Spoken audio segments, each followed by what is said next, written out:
बाबा की जय अवतार मेहर बाबा की जय జై బాబా అండి. మనం చాలా ఇంట్రెస్టింగ్ టాపిక్లోనే లాస్ట్ వీక్ మిస్ అయిన రికార్డింగ్ అది కూడా విన్నాను. చాలా డీప్ డిస్కషన్ జరిగింది. మనం థర్డ్ స్టేట్లో ఉన్నామండి. కంటిన్యూ అయ్యే ముందు దాస్ మీరు చాట్లో చాలా డిస్కషన్స్ అయ్యే జరిగినాయి. సాటర్డే కాల్లో ఎక్స్ప్లెయిన్ చేస్తాను అన్నారు. ఎస్పెషల్లీ డయాగ్రామ్ కలర్స్ గురించి ఒకటి షిరీన్ అడిగిన దాని గురించి అది ఒకసారి డిస్కస్ చేద్దాం అండి. అది జై బాబా అండి. అలాగే సార్.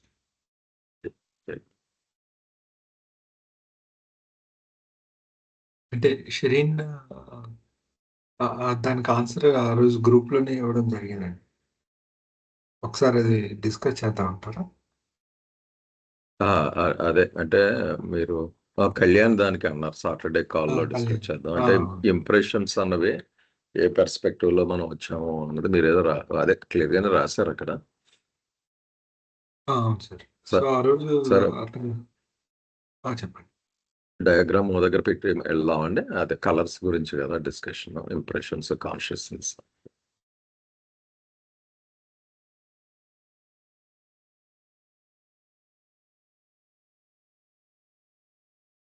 అనిపిస్తుంది కదండి. నాకు అనిపిస్తుంది. ఆ రోజు ప్రశ్న ఏంటంటే ఈ మనం థర్డ్ స్టేట్ లో ఉన్నాం కాబట్టి ఈ థర్డ్ స్టేట్ కార్డుకి ఎందుకు ఈ కలర్స్ వేశారు, దీని అర్థం ఏంటి అని ఆ రోజు మనం చర్చ వచ్చింది మనందరం. అయితే దానికి కొంతమంది పెట్టారు వాళ్ళ అభిప్రాయాలు.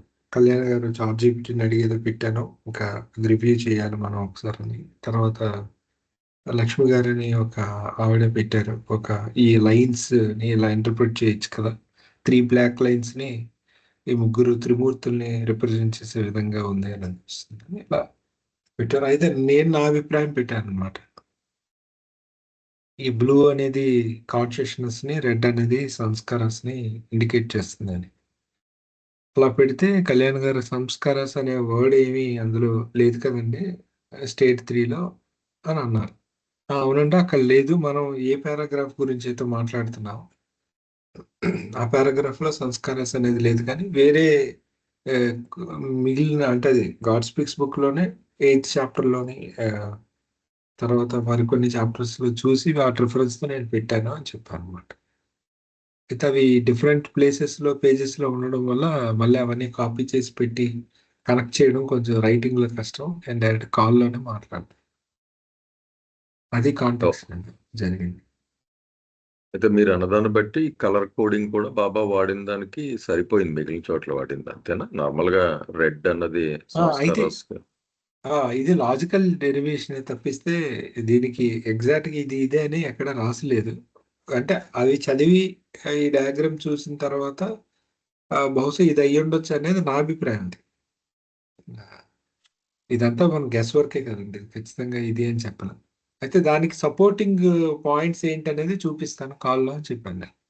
నేను అనుకున్న దాన్ని సమర్థించే కొన్ని పాయింట్స్ ఉన్నాయి, సపోర్ట్ చేస్తాను. అవి నాకు తోచినవి ఏవైతే నేను అబ్జర్వ్ చేస్తానో అవి చూపిస్తాను ఆ రోజు కాల్లో. జస్ట్ అంతే, ఇంకా అంతకు మించి. కళ్యాణ్ ఉన్నారా అండి కాల్లో? జయబాబు సార్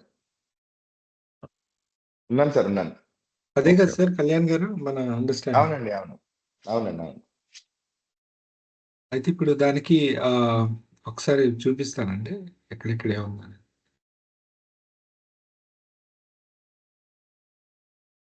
ఇది పేజ్ నెంబర్ యాక్చువల్గా ఈ స్టేట్ 3 గురించి చాలా ఎక్కువ వివరాలు బాబా ఇచ్చారు పార్ట్ 8లో.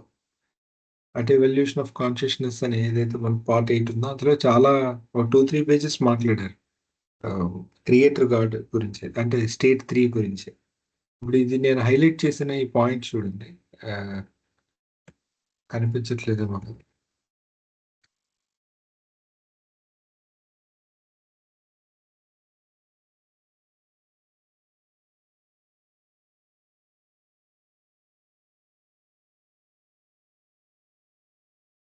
ఇది చూడండి,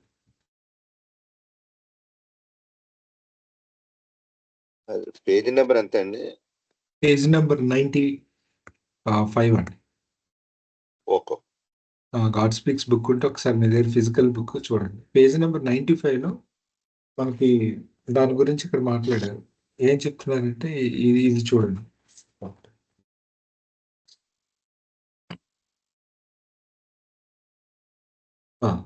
కరెక్ట్.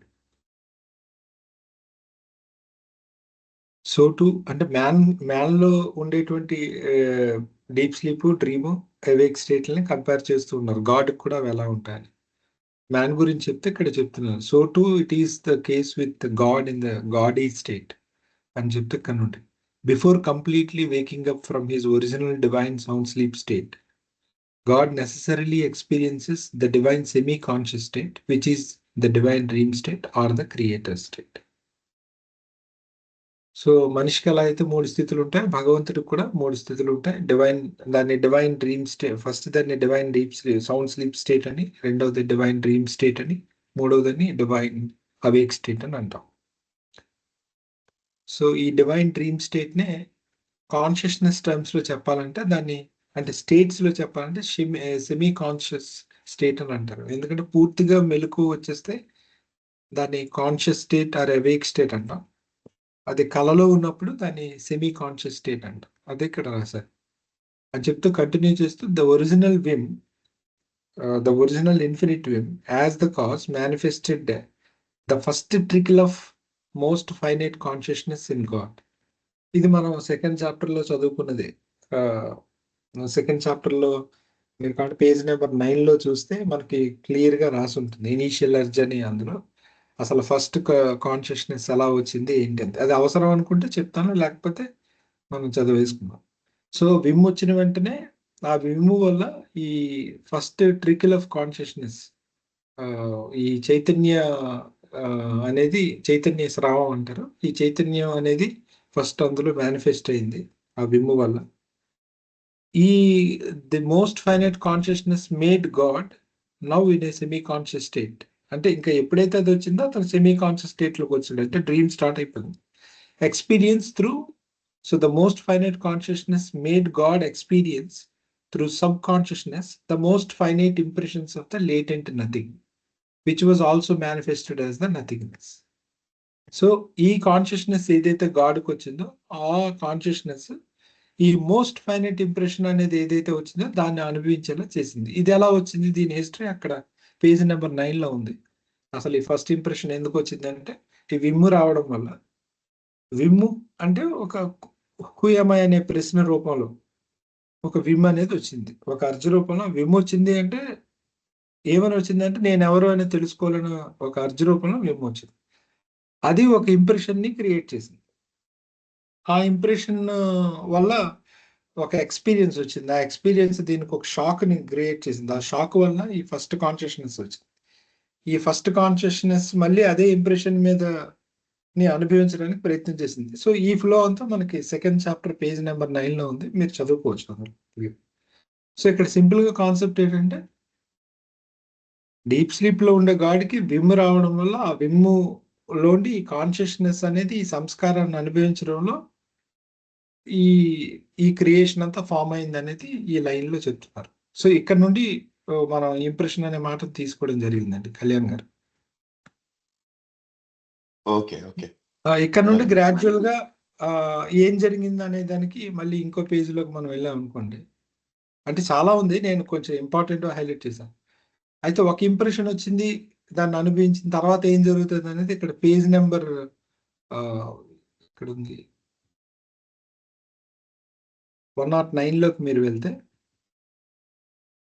అందులో ఉంది చూడండి. The original first word through the original Vim of God created out of the latent nothing, the latent original first impression of who am I, and this original first impression procreated the latent nothingness as the original creation.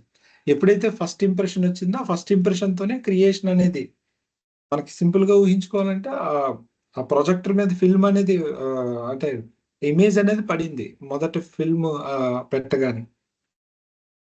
So in turn, the procreation of this nothingness procreates the impressions which continue to preserve the nothingness consistently as the original creation until eventually this nothingness is destroyed by the opposite impressions through the process of reincarnation and involution of consciousness. And the final answer of I am God is obtained to the first word, who am I. So ఈ impressions మరికొన్ని impressions create చేసి, అంతే కదా, మనకి process అంతా తెలిసిందే.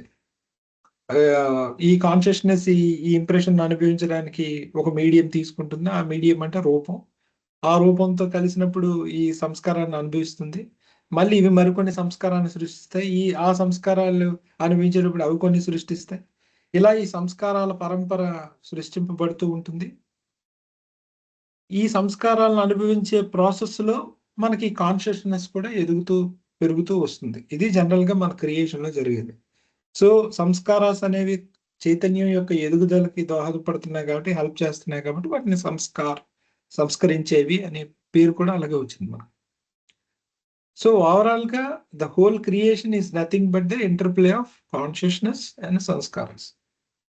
ఇది మీకు ఇక్కడ ఉంది. నెక్స్ట్ పేజ్ లో కూడా అదే వివరణ ఉంటుంది. 110 పేజ్ లో కూడా మీకు ఇదే ఎక్స్ప్లెనేషన్ ఇవ్వడం జరిగింది. చూసుకోండి.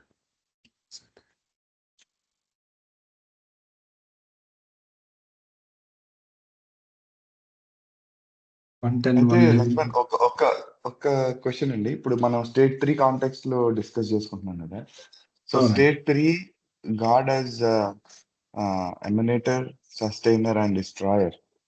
కాన్షియస్నెస్ వైజ్ చూసినట్టయితే మనం ఈ ఇనిషియల్ ఇన్ఫినిట్ ఒరిజినల్ విమ్ నుంచి వచ్చిన ఫస్ట్ ఇంప్రెషన్ స్టేట్ అంటారా? ఇప్పుడు మీరు అడుగుతుంది ఏంటంటే ఈ క్రియేటర్ గాడ్ అంటే ఒక సోలా లేకపోతే మల్టిపుల్ సోల్స్, అదే కదా మీరు అడుగు.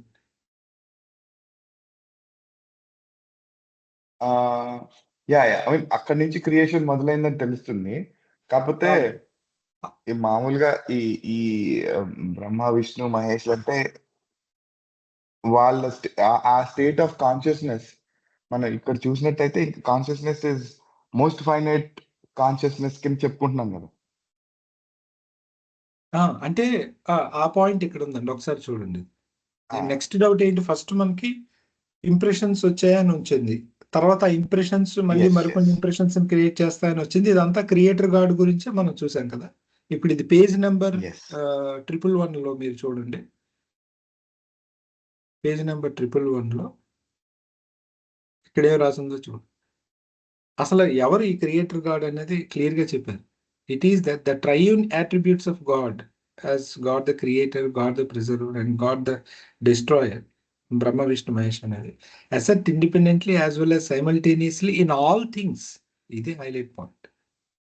And in every creature and in all beings, in every state of God, at every stage in the evolution of consciousness and on the every plane in the evolution of consciousness, until eventually the original cosmic creation having sustained the ages and cycles and periods and being preserved by the play of cosmic impressions, ఈ ఆటంతా సంస్కారాల యొక్క ఆటతోనే, and finally destroyed by the play of cosmic opposite impressions of God.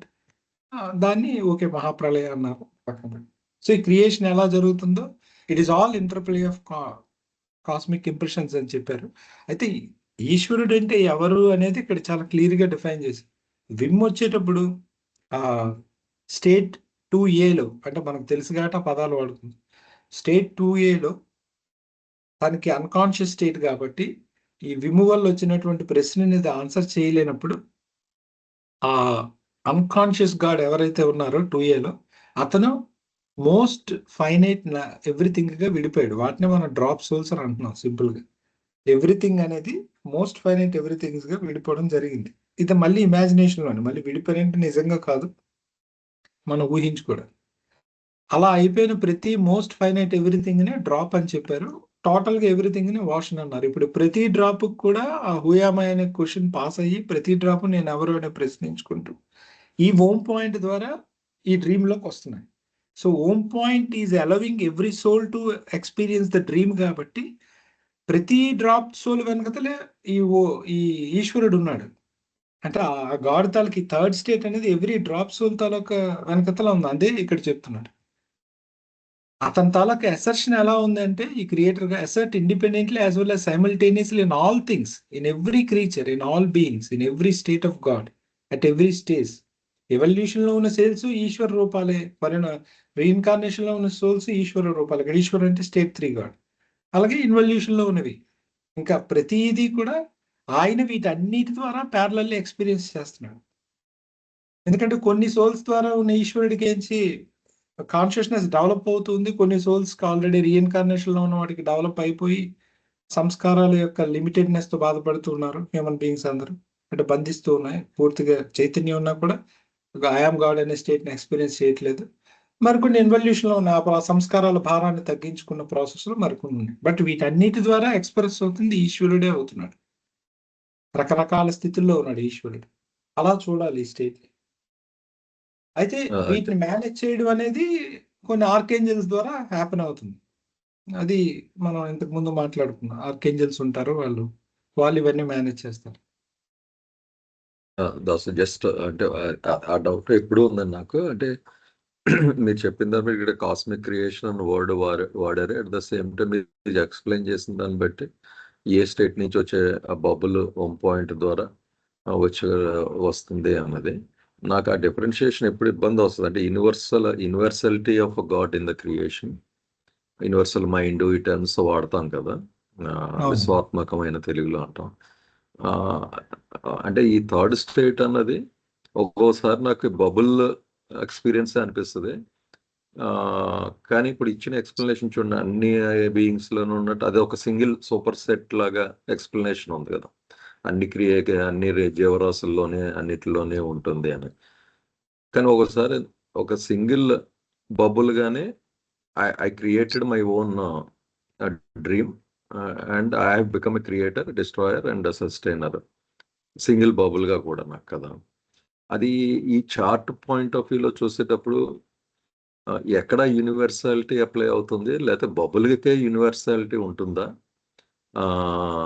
అది ఎప్పుడు నాకు ఆ junction కొంచెం confuse అవుతూ ఉంటాను నేను మామూలుగా. అంటే ఇమాజినేషన్లో ఎలాగా అన్నది అర్థమైందండి నేను చెప్పింది అది? అర్థమైంది. దానికోసం డయాగ్రామ్ వేస్తాం. ఓకే. సో దీనికి కొంచెం అంటే మనం అర్థం చేసుకునేటప్పుడు ఒక అంటే మనం ఫ్లోలో వెళ్తే అర్థం చేసుకోవచ్చు. ఫస్ట్ మన అందరికీ తెలుసు గాడ్ ఒక్కడే ఉన్నారు కదా, అవునండి. భగవంతుడు ఒక్కడే ఉన్నాడు. తనకి deep sleep sound sleep state లో అతను ఉన్నారు. అంటే తన ఎవరో తనకు తెలియకుండా ఉన్నారు, జస్ట్ ఈజ్ దేర్.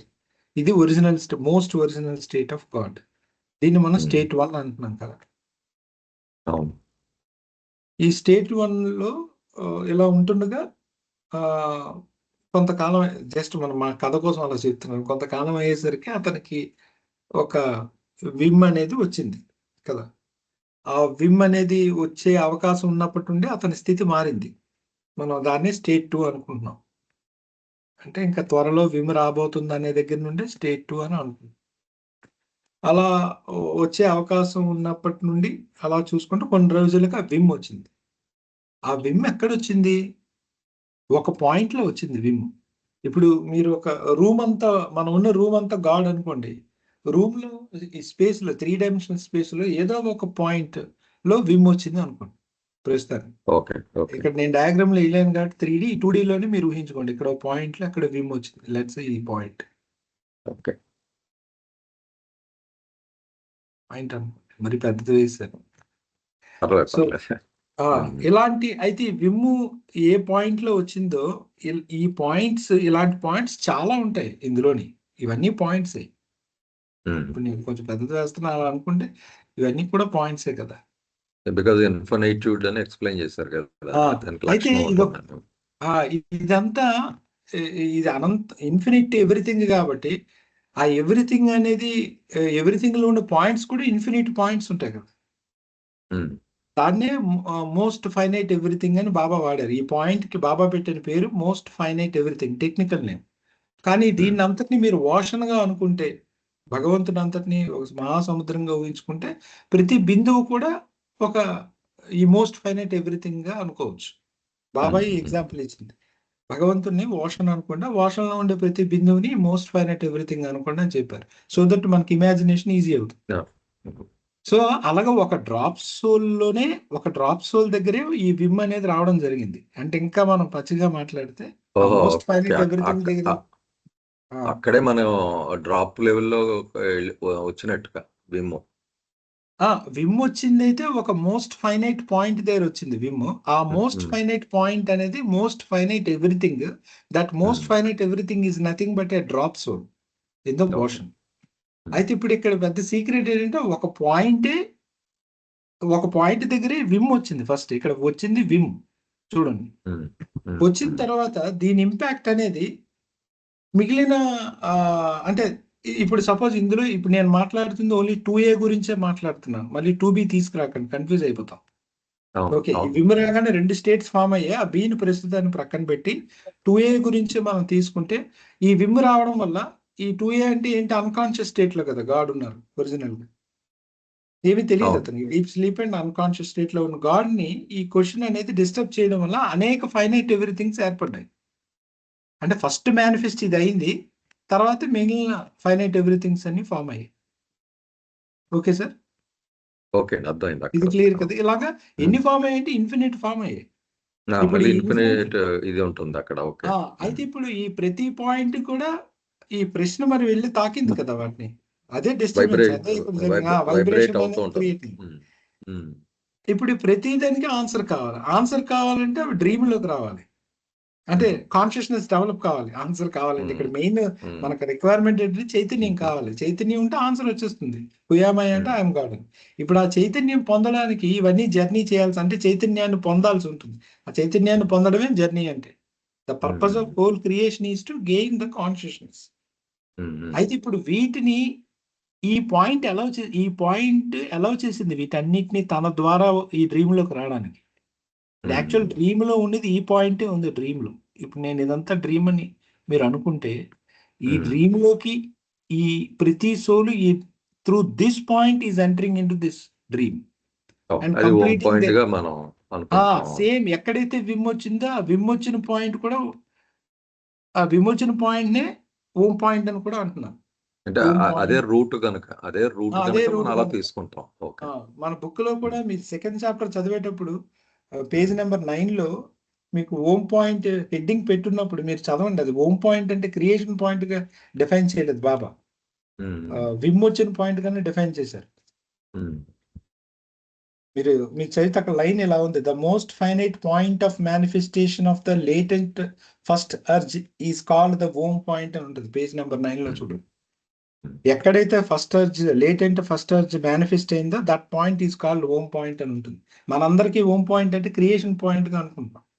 అవును. హోమ్ పాయింట్ అంటే ఎక్కడ విమ్ ఎక్కడ వచ్చిందో ఆ పాయింట్ హోమ్ పాయింట్, మళ్ళీ అదే పాయింట్ ఈజ్ క్రియేషన్ పాయింట్ గా కూడా మనకు పనిచేస్తుంది. అంటే అంటే దానిలోనే క్రియేషన్. మనం ఫిజికల్ 3 డైమెన్షన్‌లో ఆలోచిస్తాం అలా అనిపిస్తది గానీ, యాక్చువల్‌గా ఆ పాయింట్ వైబ్రేట్ అవ్వగానే అది రూట్‌గా పెట్టుకొని ఇయన్నీ వైబ్రేట్ అయినాయి గదా! కనుక ఇమాజినేషన్ స్టార్ట్ అయింది గదా! అందుకని ఇది రూట్ కింద తీసుకోవాలా అక్కడి నుంచి. రూట్ కింద తీసుకోవాలి. ఇప్పుడు ఓకే. మీరు అడిగినట్టుగా అది బిందువా అంటే బిందువే. Technically speaking this is also one of the drop soul. But hmm. It is the hmm. Playing a role of wave soul అన్నమాట. ఓకే. ఓకే. ఒక దీనికి ఓకే, ఇది వేవ్ సోల్ అన్నమాట ఇక్కడిది కాదు. వేరే అంటే బాబాది వేరే బుక్ లో తీసుకున్నాను. బట్ అదొక పెద్ద రోల్ ప్లే చేస్తుంది వాటన్నిటి ద్వారా. వాటిని అంటే మిగిలిన సోల్స్ తన ద్వారా క్రియేషన్ లోకి తీసుకురావడం. ఇప్పుడు ఈ అయితే యూనివర్సాలిటీ ఫ్యాక్టర్ ఎక్కడ కనెక్ట్ అవుతుంది ఇందులో? యూనివర్సల్ మైండ్ ఇదే అంటాం. ఇదే ఇదే ఆ రోల్ ప్లే చేస్తుంది. ఓకే. ఓకే. ఈ పాయింట్ చుట్టూనే ఆ వర్డింగ్స్ వాడతారు యూనివర్సాలిటీ అంటే ఆ అది క్రియేటర్ పాయింట్ కనుక. ఆ అయితే ఓకే. ఇక్కడ ఓకే. చిన్న బాబా సాహిత్యంలో ఉన్నది ఏంటంటే ఆ ఈశ్వరుడే యూనివర్సల్ మైండా, యూనివర్సల్ బాడీయా, లేకపోతే యూనివర్సల్ ఎనర్జీయా? బాబా ఇక్కడ వాళ్ళది యూనివర్సల్ అన్బౌండెడ్ ఎనర్జీ అన్నారు. స్ట్రిక్ట్లీ స్పీకింగ్ 3 ఉంటాయి కదా మనిషికి: individual mind, individual energy, individual body ఉంటాయి. అలాగే యూనివర్సల్ లో మీరు చూసుకుంటే universal mind, universal energy, universal body అని 3 ఉండాలి. ఆ హ్మ్. యూనివర్సల్ ఎనర్జీని ఎందుకో బాబా మరి అన్బౌండెడ్ ఎనర్జీ అనే టర్మే వాడారు. ఎందుకు వాడారో నాకు తెలియదు. బట్ లార్డ్ మెహర్లో మళ్ళీ ఒక దగ్గర యూనివర్సల్ ఎనర్జీ అని వాడారు. సో ప్రస్తుతానికి మన కన్వీనియన్స్ కోసం individual level mind energy body, universal level mind energy body ఉందనుకుంటే, ఈ universal level mind energy body అనేది ఈశ్వరుడికి ఆపాదించారా లేదనేది గాడ్ స్పీక్స్ ఎక్కడా లేదు. ఎక్కడ ఆ పదం వచ్చింది అంటే మనకి ఓన్లీ సద్గురువుకి అవతారకే చెప్పారు. ఓకే. ఓకే. అర్థమవుతుందండి? ఓకే. ఆ! సద్గురువుకి అర్థమైంది. అవతారకే అర్థమైంది. చెప్పారు. అవును. అయితే బాబా ఏ కాంటెక్స్ట్ లో వాడారంటే మీకు మరొక డయాగ్రామ్ చూపిస్తా.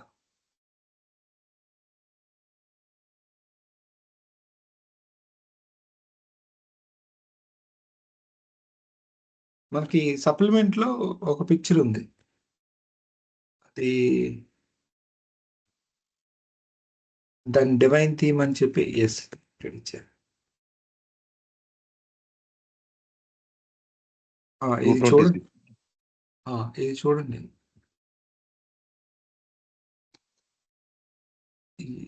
ఈ సద్గురుకి ఇవి రాసేటప్పుడు ఈ ఈ కలర్స్ లో ఉన్నాయి కదా, ఇవే కదా యూనివర్సల్ బాడీ, యూనివర్సల్ మైండ్. మీకు ఇక్కడ పేర్లు ఇక్కడ ఉన్నాయి. అదే. హ్మ్. ఇక్కడ ఉంది అవును. కదండి. అవును. ఇక్కడ రాశారు యూనివర్సల్ బాడీ, యూనివర్సల్ మైండ్ అని రాశారు. వీటిని వీటిని అయితే యూనివర్సల్ బాడీ, స్టేట్ 10 లో యూనివర్సల్ కూడా స్టేట్ 10 మన కూడా అదే కదండి మనకి 10 స్టేట్ 10 స్టేట్స్ లో. డయాగ్రామ్ లో స్టేట్ కూడా ఇదే పెట్టారు. అవును. అంటే వీటిని ఎలా కనెక్ట్ చేస్తారు దీనికి అని అడుగుతున్నారు కదా రాజు గారు. దానికి అదే. ఎక్స్ప్లెనేషన్ ఉంది ఇందులో, మీరు కావాలంటే చదవండి. ఏం చెప్పారంటే యూనివర్సల్ బాడీ మైండ్ అంటే ఇప్పుడు ఈశ్వరుడు ద్వారా చాలా బాడీస్ వచ్చాయి కదా క్రియేషన్ లోకి మనకి. హ్మ్. ఈ సోల్స్ అన్ని వాటి ఇమాజినేషన్ లోకి వచ్చాయి. అంటే ప్రతి సోల్ కి ఒక ఇండివిజువల్ మైండ్ ఉంటుంది, ఇండివిజువల్ ఎనర్జీ ఉంటుంది, ఇండివిజువల్ మైండ్ ఉంటుంది కదా ప్రతి సోల్ కి. ఇలాగా అవును. అవును. ప్రతి సోల్ కి ఇలా 3 లైన్స్ వేస్తున్నాను చూడండి. ఇలా హ్మ్. వేస్తే ఇందులో ఉండే ప్రతి ఇండివిజువల్ బాడీస్ అన్నిటినీ కనెక్ట్ చేసేటువంటి ఒక బాడీ ఉంది. మొత్తం ఇండివిజువల్ బాడీస్ అన్నిటినీ కనెక్ట్ చేసే ఒక సర్వర్ లాంటిది ఒకటి ఉంది. దట్ ఒక ఈస్ కాల్డ్ యూనివర్సల్ మైండ్ అని చెప్పారు. సారీ, యూనివర్సల్ బాడీ అని చెప్పారు. అలాగే ఇండివిజువల్ మైండ్స్ అన్నిటినీ కనెక్ట్ చేసినటువంటి ఒక మైండ్ ఉంది. దట్ ఈస్ యూనివర్సల్ మైండ్ అని చెప్పారు. అలాగే ఇండివిజువల్ ఎనర్జీస్ అన్ని కనెక్ట్ చేసిన ఒకటి ఉంది, అది యూనివర్సల్ ఎనర్జీ అని అన్నారు. ఓకే. ఓకే. అయితే అది అదే అది ఈశ్వరుడి స్థితి అనేది అయితే అది రాసి లేదు ఇక్కడ బుక్ లో, కాబట్టి నేను చెప్పలేను అన్నమాట. మోస్ట్లీ అయ్యి ఉండాలని నేను అనుకుంటున్నాను పర్సనల్ గా, కానీ అలాగని మెన్షన్ చేసి లేదు గాడ్ స్పీక్స్ లెక్క. అంటే ఆ కనెక్టింగ్ పాయింట్ స్టేట్ 3 కింద తీసుకోవచ్చా బ్రాడర్ లెవెల్లో? అని అనుకోవచ్చు కానీ ఎక్కడ మెన్షన్ చేసి లేదు. చాలా ఓకే. చూశాను నేను. ఓకే. అందుకు మీరు ఆ అంటుంది మాట అదే. నేను ఓకే. చెప్పలేకపోతున్నా. అది ఎక్కడ కూడా అలాగే. బాబా మెన్షన్ చేయలేదు. సో ఇండివిజువల్ బాడీస్, ఇండివిజువల్ లెవెల్లో ఉండే ఆల్ ఇండివిజువల్ బాడీస్ ని కలిపేది universal body, all individual minds ని కలిపేది యూనివర్సల్ మైండ్ అనుకుంటే ఈ రెండింటిని ధరిస్తాడు సద్గురువు ఆ అవతారుడు స్టేట్ 2Cలో. ఎందుకంటే అతను ఎందుకు దాన్ని హోల్డ్ చేయాల్సి వస్తుందంటే లేకపోతే అతను వర్క్ ఎలా చేస్తారు? అతను వర్క్ అంతా యూనివర్సల్ బాడీ, యూనివర్సల్ మైండ్ ద్వారానే చేస్తారు. Majority of the universal work అతను అవును. చేసేదంతా. అవును. సో ఈ వివరాలు ఓకే మనకి తర్వాత వస్తాయి. సో అందుకు అయితే ఇదే ఈశ్వరుడి స్థితియా అంటే అయ్యి ఉండొచ్చేమో, నేను అలా అనుకుంటున్నాను. కాబట్టి మనం ఖచ్చితంగా చెప్పలేం బయటకి. ఇప్పుడు అంటే మీరు చెప్పిన తర్వాత ఇది ఇంపార్టెన్స్ ఆఫ్ హోమ్ పాయింట్ ఎందుకు ఇస్తారు అన్నది, it is everything actually from creation point of view. అవునండి. కానీ ఇంకో పాయింట్ కూడా బాబా చెప్పారు ఇందులో. ఏంటంటే ఈశ్వర స్థితి అనేది శాశ్వతమైన స్థితి కాదు. అందుకే మీకు డయాగ్రామ్‌లో ఈ డయాగ్రామ్‌లో దీన్ని ఎందుకు ఇక్కడ పెట్టలేదు 2Bలో చూడండి. 2లో పెట్టలేదు. దీన్ని 3గా ఎందుకు చెప్పారంటే ఇది పెర్మనెంట్ స్టేట్ కాదు ఇది. మీరు మామూలు ఓకే. పురాణాలు చదివినా బ్రహ్మలు మారిపోతూ ఉంటారని ఇలా విన్నారా మీరు? సాధారణంగా మాట అవును. ఉంటది. హిందూ పురాణాల్లో ఈవెన్ బ్రహ్మ సైకిల్‌కి even Brahma state is also not permanent. ఇది ఒక స్టేట్ అనే ఉంటది. అంటే ఇంద్రుడి పదవిలాగా బ్రహ్మ కూడా పదవే ఉంటది. అంటే ఆ విషయాలు బాబా మాట్లాడలేదు. అంటే ఇది శాశ్వతమైంది కాదు. అంటే శాశ్వతం ఏంటంటే it's not like beyond God. Okay. It's and the same time it is also not like creation. ఈ రెండిటికి మధ్యలో ఉంటది అది. అంటే ఒక విధంగా అది ఎక్స్టెండెడ్ స్టేట్ ఆఫ్ ఏ యాక్చువల్‌గా. ఒక రకంగా అలా అనుకోవాలి అంతే. అంతే. అది అలాగని పూర్తిగా భగవంతుడి లక్షణాన్ని కలిగి ఉండదు. అలాగని సృష్టి లక్షణాన్ని, సృష్టి మహాప్రలయం వచ్చి సృష్టి అంతా నాశనం అయిపోతే సృష్టి పోతుంది కానీ ఈ 3 స్టేట్ పోదు. ఈ విషయం ఉంది గాడ్ స్పీక్స్. ఎందుకంటే అక్కడే ఈ క్రియేషన్ అంతా చివరికి అంతే కదా, ఇప్పుడు బెలూన్ మీరు ఊదిన బెలూన్ మళ్ళీ బ్యాక్ కూడా తీసుకునే ఛాన్స్ ఉందనుకోండి, అంటే that is nothing but dissolution. మీరు లయం చేసుకునేటప్పుడు ఆ లయం అయిపోయినంత సృష్టి అంతా వచ్చి ఇందులోనే ఉంటుంది, 3 స్టేట్ లోనే. మళ్ళీ ఆ, ఒక టైం అయిన తర్వాత అది మళ్ళీ రిలీజ్ చేస్తాడు. అదేంటి సినిమా ప్రొజెక్టర్ లాంటిది, అది ప్రొజెక్టర్ ఆ, మెషిన్ ఉంటుంది కదా, అది అంటే ఉంటుంది ఎప్పుడు. ఉమ్. ఆ, ఆ పాయింట్ ఇప్పుడు మన ప్రొజెక్టర్ రూమ్ లో హోల్ ఏదైతే ఉందో, ఎక్కడ నుండి లైట్ అనేది వస్తుందో, that is nothing but ohm point. Okay okay. So ఈ గాడ్ నుండి క్రియేషన్ అంతా వస్తుంది, మళ్ళీ కొంతకాలం ఉంటుంది, దానికి ఏదో సైకిల్ ఆఫ్ టైం ఉంది, అది అయిపోయిన తర్వాత మళ్ళీ బ్యాక్ వెళ్ళిపోతుంది. ఈ షట్ డౌన్ రావడం అయిపోద్ది. పోవడం, ఈ రావడం పోవడం అన్ని ఈ పాయింట్ దగ్గర జరుగుతాయి. ఇది ఇలా ఉంటుండగానే దీనికి సంబంధం లేకుండా ఈ 2 స్టేట్ ఉంటది. అది యాక్చువల్ అవును. Original state. దీన్ని బ్రహ్మ స్థితి అంటారు కాబట్టి 3ని, ఈ పైన ఉన్నవాడిని పరబ్రహ్మ అంటారు, లేదా దీన్ని ఈశ్వర స్థితి అంటారు కాబట్టి దీని పైన ఉన్నవాడిని పరమేశ్వరుడు అంటారు. అంటే ఈ ఈ పైన ఈ లైన్ ఏదైతే ఉందో దాన్ని. బాగుంది. లక్ష్మణ్ అయితే ఇలా అనుకోవచ్చా ఇన్ షార్ట్, అంటే ఆ, ఈ ఫస్ట్ ఇంప్రెషన్, ఫస్ట్ కాన్షియస్నెస్ వచ్చింది, దాన్ని థర్డ్ స్టేట్ అని అనుకోవచ్చా? అంటే అది వచ్చింది అన్ని సోల్స్ కి వచ్చింది కదా, ఇప్పుడు ఆ ఇంప్రెషన్ సోల్ అన్ని సోల్స్ ద్వారానే మరి ఈ అన్ని third souls state third state ఉంది అంటున్నావు కదా. అన్ని సోల్స్ ద్వారా ఈ థర్డ్ స్టేట్ ఎక్స్ప్రెస్ అయింది, బిగిన్ అవడం అలా బిగిన్ అయింది. అలాగే సోల్స్ యొక్క కాన్షియస్నెస్ డెవలప్ అవుతుంటే ఈ ఈ ఎవరు థర్డ్ స్టేట్ యొక్క కాన్షియస్నెస్ కూడా డెవలప్ అవుతూ ఉంది. అది Okay. మనకి ఎలాగ ఇప్పుడు మనం చదువుతున్న దగ్గర ఉంది, అదంతా ఎలా డెవలప్ అయింది ఏంటని. అంటే మన ఫస్ట్ సంస్కారం, ఫస్ట్ కాన్షియస్నెస్ ఈ స్టేట్ అనుకుంటే ఫిట్ అవుతుందేమో అనిపిస్తుంది. తర్వాత నేను ఈ బ్లూ కలర్ అనుకోవడానికి మరొక కారణం ఏంటంటేనండి, ఇది ఇందులో ఇదే చూపించారు, ఈ 2 కలర్స్ వాడి they are development of consciousness and development of impressions కి ఈ బ్లూ అండ్ రెడ్ కలర్ వాడారు. ఇది నేను బహుశా ఇదే అక్కడ ఈ కాంబినేషన్ మొత్తం అంతా వర్క్ అవుతుంది కాబట్టి అలా చూపించారేమో అని అనుకున్నాను. ఇది ఒక పాయింట్ ఉంది, డివైన్ థీమ్ లో వాడిన కలర్ థీమ్ అక్కడ చూపించారని అనుకున్నాను. కళ్యాణ్ గారు, ఇది నేను చూపించాల్సిన ఒక మరొక బాగుందండి. అదే క్లోజ్ గా ఉంది. అదే మీరు ఇందాక అంటే చూపించిన ఎక్స్ప్లెనేషన్ క్లియర్ గా ఉంది. యూనివర్సాలిటీ ఆస్పెక్ట్ వర్షిప్ చేస్తాం అన్న పాయింట్ కూడా కన్వే అయింది అందులో, మీరు ఇందాక ఎక్స్ప్లెయిన్ చేసిన దాంట్లో. సో సరిపోయింది సార్ ఎక్స్ప్లెనేషన్ అయితే.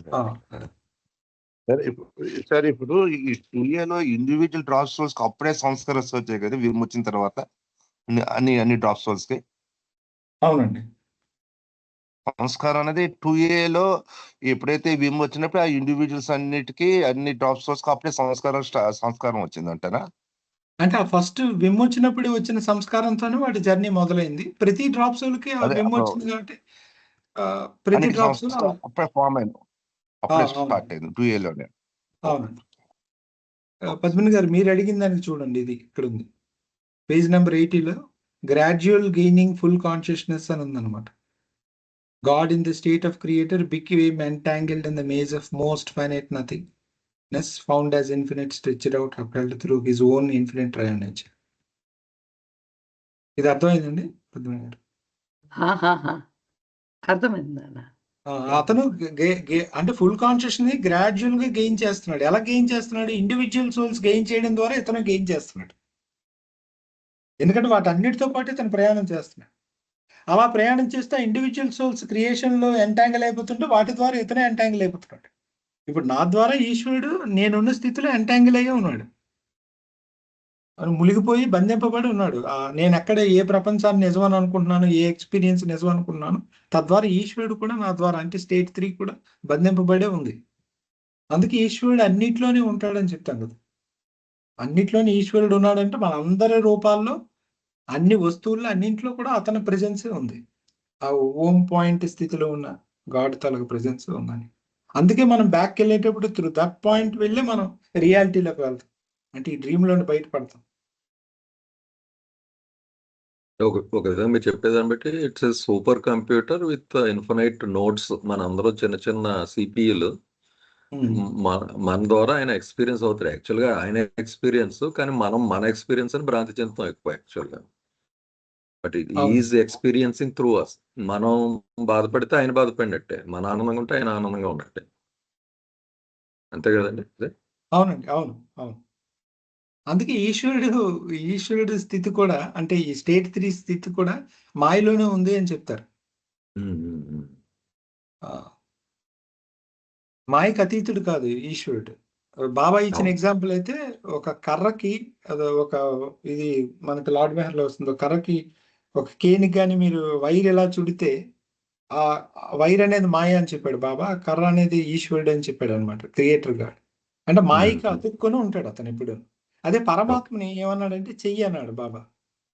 అంటే పరమాత్మ ఈ కర్రను పట్టుకుంటే ఆ కర్రకి ఈ వైర్ చుట్టబడి ఉందన్నమాట. సో మాయ అనే వైర్ ఎప్పుడు ఈశ్వరుని టచ్ చేస్తుంది కానీ పరమాత్మని టచ్ అయ్యింది. అందుకే మనకు డయాగ్రామ్ లో కూడా సెపరేట్ గా వేసి చూపిస్తారు. సాధారణంగా ఈ అద్వైత వేదాంతం అని ఏదైతే హిందూ సంబంధించిన మిస్టిసిజం ఉందో అందులో పరమాత్మ ఈశ్వరుడు అని 2 పదాలు విరివిగా వాడతారు. పరమాత్మ అంటే బియాండ్ గాడ్ మన భాషలో, ఆర్ టు బి ఇంకా ఖచ్చితంగా చెప్పాలంటే. ఈశ్వరుడు అంటే క్రియేటర్ గాడ్, స్టేట్ 3. ఈ 3కి మన మాయ పాయింట్ ఆఫ్ వ్యూలో యాక్షన్ అంతా ఇక్కడ ఉంది కనుక మనకి ఒక ఈశ్వరుడు పాయింట్ అది భగవంతుడు. కానీ బియాండ్ దట్ అసలు స్టోరీ కదా యాక్చువల్ గా ఉన్నది అక్కడ ఆయన ఉన్నదంతా పరమాత్మ. కూడా. అయితే మనందరికీ మూలము, మనందరికీ కూడా ఈ ఓం పాయింటే సహాయం చేస్తుంది కాబట్టి సృష్టిలోకి రావడానికి. అతను సృష్టికర్త అయ్యాడు కాబట్టి మనకి ఏ ప్రాబ్లం ఉన్నా generally people will complaint to Ishwara అనమాట. ఇప్పుడు ఏవైతే బయట డివినిటీ ఇన్ యాక్షన్ అది కాదు, ఈశ్వరుడు మళ్ళీ అది పర్ఫెక్ట్ మాస్టర్ అయిపోతుంది. ఈ గాడ్ కి మనం చెప్పుకుంటాం ఏదున్నా. సాధారణంగా ఈశ్వర రూపాలని వర్షిప్ చేస్తూ ఉంటారు బయట అంతా. అదే ఎనర్జీ శక్తిని ఒకళ్ళు పూజిస్తే క్రియేటర్ ఒకళ్ళు పూజిస్తారు, ఇలా ఉంటాయి కదా డిఫరెంట్ ఫార్మ్స్ లో దాని వర్షిప్ అనేది ఉంటుంది. ఓకే, బాగుంది. ఇది చూడండి, షరీన్ గారు ఇతనే పెట్టారు. If time permits kindly also discuss the second part of my question, namely the next 5 souls passing through the evolution should be Sadgurus. In fact, as Baba states, there are always 56 God rays incarnate any given time. అవునండి, ఇది అదే మొన్న ఇచ్చిన explanation మీద ఇతను అడుగుతున్నారు. So ఈ creation start అయిన వెంటనేనండి ఈ ఫస్ట్ సోల్ జర్నీ కంప్లీట్ చేస్తుంది. అదే ఫస్ట్ సోల్ కూడా ఎవల్యూషన్ రీఇన్కార్నేషన్ ద్వారా వెళ్తుంది. కాకపోతే బాబా చెప్పిన మాట ఏంటంటే మనంతలాగా ఈ 84 lakhs ఆఫ్ స్పీసీస్ గా దాటుకొని, అలాగే 84 lakhs ఆఫ్ హ్యూమన్ బర్త్స్ తీసుకొని అలా వెళ్తుందని చెప్పలేదు. దాని జర్నీ చాలా క్విక్ గా ఉంటుందట. ఫస్ట్ ఇది నెంబర్ అయితే చెప్పలేదు కానీ ఇట్స్ వెరీ ఫాస్ట్. అది కొన్ని రూపాలు తీసుకొని మొత్తానికి అది గాడ్ రియలైజేషన్ అనేది పొందడం జరిగింది. మొట్టమొదటి ఆత్మ, ప్రప్రథమైన ఆత్మ. అలా పొందిన తర్వాత ఆ ఆత్మ యొక్క చైతన్యం ఆల్రెడీ ముందే మనం చెప్పుకున్నాం కదా 2B. ఇప్పుడు 2B గురించి మాట్లాడారు. ఆ 2B అనే స్టేట్ లో ఉన్నది, అసలు ఆ 2Bలో ఉన్న చైతన్యం పేరే అవతారిక్ కాన్షియస్నెస్ అట. ఈ వివరాలు బీమ్స్ లో చెప్పారు బాబా. మనకి ఏబి అని ఏర్పడేటప్పుడు బీని ఇన్ఫినిట్ కాన్షియస్నెస్ అంటున్నాం కదా. ఆ infinite consciousness is also called avataric consciousness. That avataric consciousness plays the role of a guru in giving God realization to the first soul. So ఆ స్థితి ద్వారా గాడ్ రియలైజేషన్ పొందుతుంది ప్రప్రథమైన ఆత్మ. ఏది 2Bఏ గురువు రోల్ ప్లే చేస్తుంది, మానవ రూపంలో లేని గురువు రోల్ ని ప్లే చేస్తుంది 2B మొదటి సోల్కి గాడ్ రియలైజేషన్ ఇవ్వడం కోసం. అయితే ఎందుకు అలాగ మానవ రూపంలో లేకపోయినా అది ఇచ్చేసింది, ఈ వివరాల్లోకి వెళ్ళొద్దు ప్రస్తుతానికి, అది ఇంకా ఉంది, బీమ్స్ చదువుకోండి అవసరమైతే. అయితే అది ఇచ్చేసింది, గాడ్ రియలైజేషన్ పొందింది. గాడ్ రియలైజేషన్ పొందినప్పుడు ఏం జరిగిందంట బీమ్స్ లో అనేది, ఈ ఫస్ట్ సోల్ యొక్క కాన్షియస్నెస్ ఆ 2B యొక్క కాన్షియస్నెస్ తో ఫ్యూజ్ అయిపోయింది, మిళితం అయిపోయింది, కలిసిపోయింది. సో ఇప్పుడు ఫస్ట్ సోల్ వేరు, ఆ 2Bలో ఉన్న అవతారిక కాన్షియస్నెస్ వేరు కాదు, రెండు ఒకటే అయిపోయి. కాబట్టి ఈ ఫస్ట్ సోల్ అంటే మనం ఊహించుకోవాల్సింది అతను మానవ రూపంలోనే ఉన్నారు, అతని చైతన్యం అయితే ఇప్పుడు ఆ 2B చైతన్యం ఉంది. ఇప్పుడు మళ్ళీ అతనికి క్రియేషన్ కాన్షియస్నెస్ లేదు, ఎందుకంటే అతను గాడ్ కాన్షియస్నెస్ లో ఉన్నారు ప్రెసెంట్. అయితే అతను తిరిగి క్రియేషన్ కాన్షియస్నెస్ ని పొందినప్పుడు అతనితో పాటుగా అతని బాడీలో మేనిఫెస్ట్ అయింది, ఆ గాడే మేనిఫెస్ట్ అయిపోయాడు. సో ఇంకా ఆ ఫస్ట్ సోల్ అనేది అవతార్ రోల్ ని ప్లే చేసింది మానవ రూపంలో, ఫస్ట్ అవతార్ రోల్ ని. అంటే గాడ్ రియలైజేషన్ రావడం, తిరిగి మళ్ళీ సృష్టి చైతన్యం రావడంతో ప్రప్రథమాత్మ ప్రథమ గురువు పాత్రను కూడా, అంటే మానవ రూపంలో ఉన్న ప్రథమ గురువు పాత్రను పోషించింది.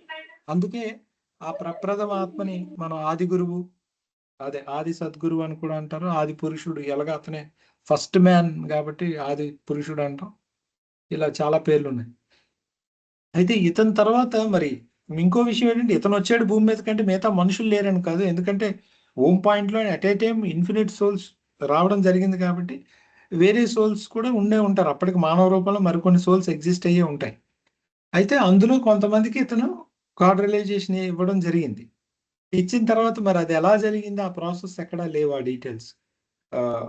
అది ఎప్పుడు జరిగింది, ఎంతకాలం జరిగింది, ఈ వివరాలు అయితే బాబా చెప్పలేదు. బట్ ఇతనే భూమి మీద ఉన్న మొట్టమొదటి god realised being with creation consciousness. అంటే సద్గురు, ఆది సద్గురు ఇతనే. ఇతను ఆరు అవతార్ కూడా. అంటే ఇతను అవతారాన్ని చెప్పడంలో ఉద్దేశం ఏంటంటే, ఇతనే దిగొచ్చాడు కాబట్టి మొట్టమొదటిసారి గాడ్ రియలైజేషన్ పొంది దిగొచ్చాడు కాబట్టి ఇతనే ప్రప్రథమమైన అవతారం. అట్ ది సేమ్ టైం ప్రప్రథమమైనటువంటి ద వెరీ ఫస్ట్ సద్గురు. ఇతను రిమైనింగ్ సోల్స్ హెల్ప్ చేశాడు. ఇంకా అక్కడి నుండి గాడ్ రియలైజేషన్ రావడం ఒకరి నుండి ఒకరికి జరిగి ఉంటుంది. ఈ స్టోరీ మనం గెస్ చేసుకోవాలి, దీనికి వివరం ఏమీ లేదు. సో పరంపరగా ఒకరి నుండి ఒకరికి వస్తూ ఉంది. ఇలా కొంతకాలం గడిచిన తర్వాత మళ్ళీ అవతార యొక్క అవసరం ఏర్పడినప్పుడు అప్పుడు ఎవరైతే 5గురు సద్గురువులు ఉన్నారో వాళ్ళు మళ్ళీ అవతారాన్ని తీసుకురావడం ఇదంతా జరిగింది. ఇది అయితే ఇప్పుడు ఇతను అడిగిన ప్రశ్న ఏంటంటే, అట్ ఏ టైం 56 ఉంటారు గాడ్ రియలైజ్డ్ బీయింగ్స్ అనేది. ఎస్, మరి ఇది ఆ ఫస్ట్ అవతార్ వచ్చినప్పుడు ఈ రూల్ అప్పటికి ఇది ఎగ్జిస్ట్ అయ్యి ఉందా, ఇది తర్వాత వచ్చిందా, ఈ వివరాలు తెలియదండి. ఒకవేళ మీరు అడుగుతుంది అదే దానికి సంబంధించి అయితే మాత్రం ఐ డోంట్ నో. మేబీ అతను భూమి మీదకి వచ్చిన వెంటనే ఆ ఫస్ట్ అవతార్ కరెక్ట్గా 56 మెంబర్స్కి ఇచ్చేసాడా God realization. How it happened initial అనేది తెలియదు. బట్ గ్రాడ్యువల్లీ టైం ప్రాసెస్లో అయితే మనకి 56 సద్గురులు రావడం జరిగింది. ఆ నెంబర్ ఫిక్స్ అవ్వడం జరిగింది. అది ఎప్పుడు ఫిక్స్ అయిందో నాకు తెలియదు. ఇది మీరు అడుగుతున్న క్వశ్చన్ అదే అనుకుంటే. గణేష్ వస్తాడు, అది అవతాడు తగిలిన తర్వాత ఫస్ట్ నెక్స్ట్ సోల్ ఇది గణేషే కదండి. గణేష్ గణేష్ అనేదండి, అది హిందూయిజంలో ఏం జరిగిందంటే, ఈ ఇంటర్నల్ గా ఉన్న ఈ ప్రాసెస్లు అన్నింటినీ కూడా కామన్ పీపుల్ కి చెప్పలేరు. ఎందుకంటే ఇది కొన్ని వేల సంవత్సరాల క్రితం కదా. అప్పుడు పీపుల్ కి ఎలా చెప్తారు అసలు? వాళ్ళకి అప్పుడు ఎంత అండర్స్టాండింగ్, ఎంత మెంటల్ మెచ్యూరిటీ లేదు. సాధారణంగా సృష్టిలో ఏం జరుగుతుంటుందంటే, మనుషులకు కాలం అంటే పరిస్థితులు, కాలం అన్ని మారుతుంటాయి కదండి. ఇప్పుడు మనం 100 ఏళ్ల క్రితం ఇంత టెక్నాలజీ ఇంత లేదు కాబట్టి ఒక విషయాన్ని చెప్పాలంటే ఒకరికి చాలా కష్టం. ఎగ్జాంపుల్స్ మీరు గత పురాణాల్లో ఏమైనా చదివితే ఎగ్జాంపుల్స్ ఎప్పుడు చంద్రుడు, సముద్రం అంటే తెలిసిన వాటిలోనే ఉదాహరణలు తీసుకొని చెప్పాలి. ఎందుకంటే మనిషి కూడా అంత చదువుకున్నవాడు కాదు, అంత సూక్ష్మమైన విషయాల్ని గ్రహించిన వాడు కాదు. ఎందుకంటే అప్పటి పరిస్థితులు అలా లేవు, బయట పరిస్థితులు. కాబట్టి అప్పటి వాళ్ళకి ఎంత లోతైన ఎలా చెప్తారు? ఈ స్టేట్స్, కాన్షియస్నెస్, ఈ టర్మ్స్ కూడా అర్థం ఎవరికి. సో వాళ్ళు ఏం చేశారంటే, ఇప్పుడు ఏదైతే గాడ్ స్పీక్స్ లో మనం చదువుకున్నామో వీటన్నిటిని ఒక కథ రూపంలో తయారు చేశారు. ముందు దేవుడు ఉన్నాడు, అతనికి ఒక భార్య ఉంది, కొడుకు పుట్టాడు, ఒక స్టోరీ క్రియేట్ చేశారు. ఆ స్టోరీ ద్వారా ఈ జర్నీనే చెప్పారు చాలా వరకు. అలాగే విష్ణు భక్తులందరికీ విష్ణు పురాణాలు, శివ భక్తులకి శివ పురాణాలు, ఇలా శక్తి వాళ్ళకి శాక్తేయ పురాణాలు, ఇలాగ 3 కేటగిరీస్ లో ఉన్నాయి పురాణాస్. ఆ పురాణాస్ లో మోస్ట్ ఆఫ్ ద టైమ్స్ ఇలాంటి క్రియేషన్ కాన్సెప్ట్స్ నే సింబాలిక్ గా, అంటే పాత్రలుగా మార్చి కథలుగా చెప్పడం జరిగింది. కొన్ని హిస్టారికల్ థింగ్స్ ఉన్నాయి అందులో, రాజుల గురించి కొన్ని అదర్ ఉన్నాయి. భగవంతుని చేరుకోవడానికి పద్ధతులు, జ్ఞాన మార్గం ఏంటి, భక్తి మార్గం ఏంటి, అవి కూడా ఉన్నాయి. అలాగే ఈ శివపురాణంలో మనకి చదివేటువంటి గణేష్ చరిత్ర ఏదైతే ఉందో, మనం సాధారణంగా వినాయక చవితికి వీటికి చదివేది, ఆ గణేష్ కూడా ఒక పాత్ర అని నథింగ్ అండ్ ఎవ్రీథింగ్ బుక్ లో ఉంది. ఇది ఎక్కడ గాడ్ స్పీక్స్ ఎక్కడ లేదు. నథింగ్ అండ్ ఎవ్రీథింగ్ అని భావు కల్చూరి గారు రాసిన ఒక బుక్ లో దీని వివరణ ఉంది. అందులో శివుడు soul journey, Parvati Sati soul journey, Parvati soul journey, వినాయకుడు సోల్, అంటే ఆ కథలో ఒకే సోల్ ఒక్కొక్క స్థితిలో ఉన్నప్పుడు ఒక్కొక్క పాత్రగా ఎక్స్ప్రెస్ అయింది అని చెప్పారనమాట. ఇది బాబా చెప్పారని అతను ఆ బుక్ లో రాయడం జరిగింది. సో అందులో గణేష్ పాత్ర ఏంటి అంటే, అవతార్ని సూచిస్తుంది. అంటే ఈ ఎప్పుడైతే ఫస్ట్ సోల్కి గాడ్ రియలైజేషన్ వచ్చిందో, నేను మానవుణ్ణి అవును. అనే భావం పోయి నేను భగవంతుణ్ణి అనేది వచ్చింది కదా. అంటే ఇండివిజువల్ అవును. మైండ్ పోయి యూనివర్సల్ మైండ్ వచ్చింది అతను. నేనే అవునండి. సర్వము అనే అవును. భావన వచ్చింది. దాన్ని రిప్రజెంట్ చేశారు ఆ కథలో ఈ ఆ వినాయకుడితో కథలో అని చెప్పారు. అచ్చా, అచ్చా, అచ్చా. ఓకే. సో అలాగొచ్చిన ఫస్ట్ సోల్ కాబట్టి వినాయక రిప్రజెంట్స్ ఫస్ట్ అవతార్ అని చెప్పారు. Okay, okay, okay. ఓకే. అదే క్రిస్టియానిటీలో కూడా ఫాదర్, సన్, హోలీ గోస్ట్ ఇలాగ అంటే అలా చెప్పకపోతే అర్థం కాదు కదా. తండ్రి, కొడుకు ఇలాగని అయ్యే పదాలు వాడతారు కదా అక్కడ. అవునండి, అవును. అంటే మరి కష్టం కదా, మనకు తెలిసిన రిలేషన్. ఇప్పుడు భగవంతుని కూడా మనం మనుషులుగానే పెయింట్ చేసుకుంటాం కదా. అంటే ఈవెన్ అంతే. అవును. ఏవి మన స్టేట్ వదిలేండి, ఈవెన్ ఇప్పుడు విష్ణుమూర్తినో శివుడినో ఎవరో ఆ వేరే లోకాల్లో ఉన్న వాళ్ళు కూడా మన పెయింటింగ్స్ లో హ్యూమన్ గానే వేసుకుంటాం. ఎందుకంటే లేకపోతే మనకి అర్థం కాదు కదా. ఈవెన్ క్రిస్టియన్స్ కూడా వాళ్ళు వేసేటప్పుడు, దేవతలు వేసేటప్పుడు ఆ వైట్ గౌన్ కొంచెం ఫెయిర్ గా వేసి, లేకపోతే మన మైండ్ దాన్ని గ్రహించలేదు. ఇప్పుడు పెద్ద విషయం ఏంటంటే మనస్సు క్యాప్చర్ చేయలేని థింగ్స్ ని మనస్సుకి ఇవ్వడం అనేది పెద్ద ప్రాబ్లం. అవును, అవును. అంటే స్థితి అన్నదే వీఆర్ ఎక్స్ప్లోరింగ్ దట్ స్థితి కదా. స్థితి ఉన్నది స్థితే యాక్చువల్గా, మనం లేము. కానీ మన భాషలో ఆ స్థితిని మనం ఎతుకుతున్నదాన్ని మనం ఊహించుకోవాలి. కానీ ఏమో లేకపోతే మైండ్ దేన్ని పట్టుకోలేదండి. మైండ్ దేన్ని పట్టుకోవాలి, బిగ్గెస్ట్ ఇప్పుడున్న మనకున్న మైండ్ డెఫినెట్ గా నేమ్ అండ్ ఫామ్ ఉండాలి. అందుకు నేమ్ అండ్ ఫామ్ లేని వాటికి కూడా ఇచ్చేస్తాం మనం. అవును. కాకపోతే అక్కడ స్టక్ అయిపోతున్నాం అదే అనుకొని.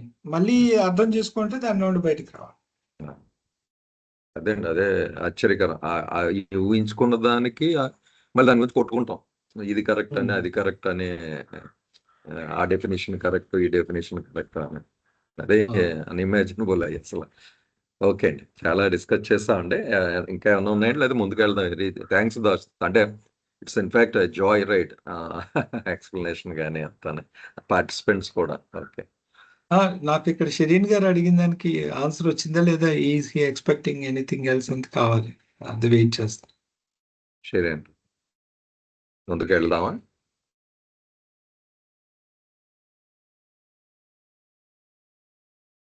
బహుశా ఆఫీస్ లో ఉంటాడండి, మాట్లాడలేకపోవచ్చు. ఇచ్చేయండి. ఓకే. అదే ట్రావెల్లో ఉంటారు కదా. అయితే చాలా డిస్కస్ చేసామండి. అది అందరికీ ఇది కాదు కనుక మెయిన్ దాంట్లోకి వెళదాం దాసు. మళ్ళీ అవసరం అయితే వస్తూ ఉందాం డిస్కషన్. ఓకే. ఓకే, ఇది 163. అదే మన గౌరీ గారు ఒక పేర చదివారు, నెక్స్ట్ చదవాలి. అమ్మా ఇది 192 ఇదేనండి మీరు చదవాల్సింది. 169 సార్. 169 అమ్మా. సారీ, 169.9 నుంచి థర్డ్ అండి. మెహర్ బాబా అని ఉంది కదా, అక్కడి నుంచి చదువుతారు. అమ్మా చదవండి. జయ బాబా. జయ బాబా అండి. ఈ ఫస్ట్ పేరాలో చెప్పింది ఏంటంటే, ఆదిమూల విలాసం విమ్మొచ్చిన తర్వాత నేనెవరిని అని తెలుసుకోవాలనే ప్రేరణ కలిగిన తర్వాత ఈ అనంత త్రయోగుణాలు, అలాగే సృష్టికి చెందిన సరంజామాతో పాటు ఈ ఆదిమూల స్థితిలో లేటెంట్గా ఉన్న శూన్యానికి చెందిన శూన్యత్వం ప్రకటితమైందని బాబా ఈ పేరాలో చెప్పారు. దీన్నే మనం మిథ్య అని, భ్రాంతి అని పిలుస్తాం. ఈ క్రియేషన్ ఉన్నది లేనిది ఉన్నట్లుగా కనిపించే శూన్యం మాత్రమే, నథింగ్ అన్నారు బాబా. నెక్స్ట్ పారా అండి. Meher Baba has told us that there is no creation in the literal sense of the word. ఇక్కడ ఏది చెప్తున్నారు, ఈ క్రియేషన్ అనే వర్డ్ని మనం తీసుకుంటే దీనికి అసలు లిటరల్ మీనింగే లేదని బాబా చెప్పారట. What we call creation is a manifestation of countless forms of the nothing. నథింగే విభిన్న రూపాల్లో వ్యక్తం అవ్వడమే క్రియేషన్ అంటున్నారండి. మనం ఇక్కడ మళ్ళా వేప చెట్టు ఉదాహరణ నాగేశ్వరరావు గారు చెప్పినట్టు తీసుకుంటే ఎన్ని రూపాలైనా, వేరైనా, బెరడైనా, ఆకైనా, కాయైనా, పండైనా అన్ని చేతిగానే ఉంటాయి. అలాగా ఎన్ని రూపాలు, వివిధ రూపాలతో వ్యక్తమైంది ఈ క్రియేషన్, నథింగ్నెస్ వివిధ రూపాల్లో, అది చెప్తున్నారండి. This nothing is really nothing, but it exist in its own field of illusion. ఇది కొంచెం డిస్కస్ చేయాలేమో అని అనిపించింది. అంటే ఆ మిథ్యాక్షేత్రంలో మాత్రం దానికి ఎగ్జిస్టెన్స్ ఉందంటున్నారు. It cannot be denied, but it is not beyond the everything that is God. అయితే ఇది లేదని అనలేమట. అలాని ఎవ్రీథింగ్ కంటే బియాండా, భగవంతుడు సర్వం కదా, ఆ సర్వం కంటే బియాండా అంటే కాదంటున్నారు. Although the everything includes this nothing, nothing never does and never can include or mean the everything. Everything లో ఈ నథింగ్ లేటెంట్ గా ఉంది. అలానే నథింగ్ ఎవ్రీథింగ్ ఎప్పటికీ కాలేదు, దాని భావం అది కాదు. ఎవ్రీథింగ్ నుంచి వచ్చిన నథింగ్ ఎవ్రీథింగ్ కాదు, దాంతో ముడిపెట్టలేము, కలపలేమని చెప్తున్నారు. అలాని నథింగ్ ఎవ్రీథింగ్ ని ఇమిడ్చుకోలేదట, ఎప్పటికీ ఇమిడ్చుకోదు. శూన్య యొక్క అర్థం ఎప్పటికీ సర్వం కాదు, కాలేదు కూడా. The Almighty alone is the everything, including the nothing. అంటే సర్వంలో ఈ శూన్యం లేటెంట్ గా ఉంది, ఉన్నది సర్వం ఒక్కటే. Before creation manifested itself, there was literally and absolutely nothing but the almighty as the everything. మొదట్లో ఆది మూల స్థితిలో ఉన్నది భగవంతుడు ఒక్కడే. ఈ నథింగ్ అక్షరాలా ఏమీ లేదు, నథింగ్ కి ఏమాత్రం ఎగ్జిస్టెన్స్ లేదు. ఉన్నది ఆల్మైటీకి, భగవంతునికి ఒక్కటే, ఆ సర్వానికి ఒకటే ఎగ్జిస్టెన్స్ ఉంది అని ఈ పేరాలో చెప్పినట్టు నాకు అర్థమైంది.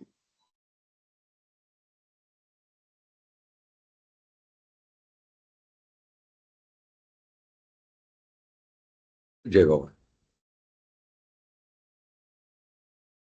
అదే అండి, సింపుల్ టర్మ్స్ లో ఏంటంటే nothing is dependent on everything. Nothing ఎలాగా, కానీ రివర్స్ లో చూడకూడదు.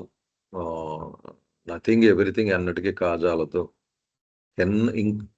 Never can include or mean the everything.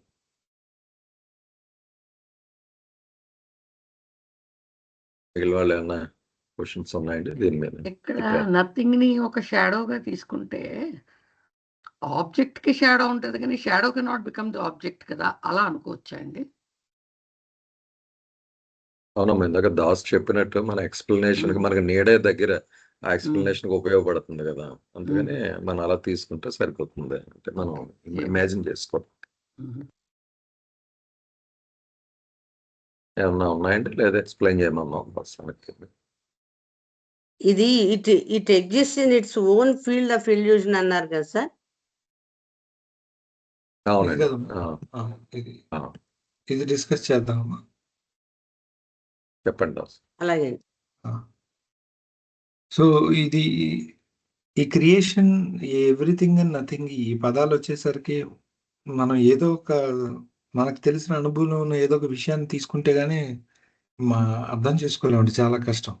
So దానికి బెస్ట్ బాగా దగ్గరగా ఉండేవి బాబా టోటల్ ఈ ఎవ్రీథింగ్ నథింగ్ ఎక్స్ప్లెయిన్ చేసేటప్పుడు బాబా తీసుకున్నవి 2 ఉదాహరణలు.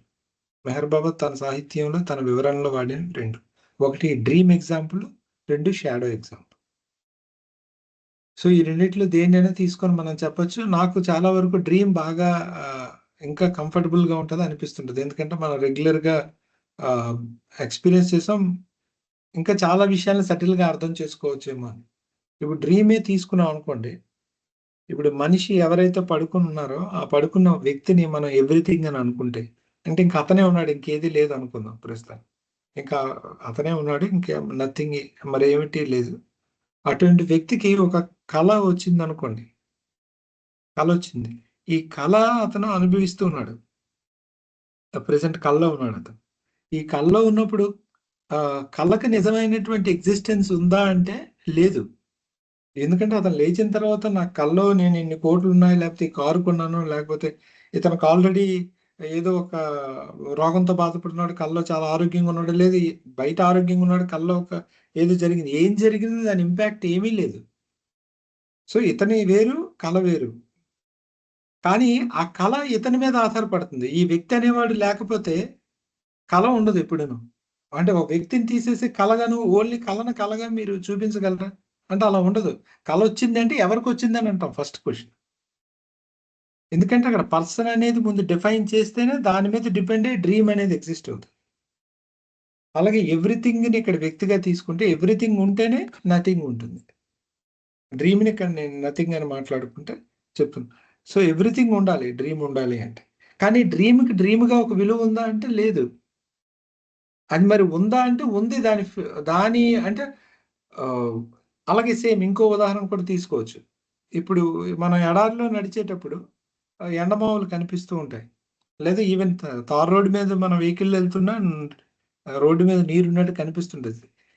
చిన్నప్పుడు నేను అడిగేవాడిని అనమాట ఫాదర్ని, ఏంటది నీరు ఉందని, దగ్గర వర్షం పడిందా అని. ఎందుకంటే ఎండ బాగా ఉన్నప్పుడు కనిపిస్తుంది, దగ్గరికి వెళ్తే మళ్ళీ కనిపించేది కాదు. ఇప్పుడు ఈ ఎగ్జాంపుల్ కూడా తీసుకున్నా అది కనిపిస్తుంది మనకి, కానీ వాస్తవానికి అక్కడ లేదు. కాబట్టి అది దాని ఎగ్జిస్టెన్స్ ఉందా అంటే ఇల్యూషన్ లెవెల్లో దాని ఎగ్జిస్టెన్స్ ఉంది. అంటే రోడ్డు మీద నాకు నీరు కనిపించడం అనేది నిజం, ఎందుకంటే నాతో పాటు ఆ వెహికల్లో ఉన్న వాళ్ళందరూ చూస్తున్నారు ఒక డిస్టెన్స్లో ఉండేటప్పుడు. కాబట్టి అది అక్కడ ఉంది, కానీ దగ్గరికి వెళ్తే వాస్తవానికి అది లేదు. అంటే వాస్తవానికి లేనిదాన్ని నేను ఉన్నట్టుగా చూస్తున్నాను. ఆ ఉన్నట్టుగా చూడడంలో అబద్ధమే లేదు, అది ఉంది, కానీ వాస్తవానికి అయితే లేదు.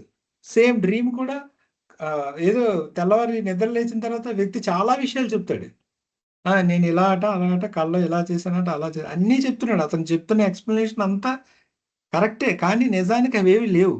అది ముందు లేదు, కళలో జరుగుతున్నప్పుడు లేదు, ఇప్పుడు ఆ కళ అయిపోయిన తర్వాత లేదు. జస్ట్ ఇతను ఒక భ్రమకి గురయ్యాడు. ఆ గురైన దాంట్లో అది ఆ హ్యాపెనింగ్ అనేది జరిగింది.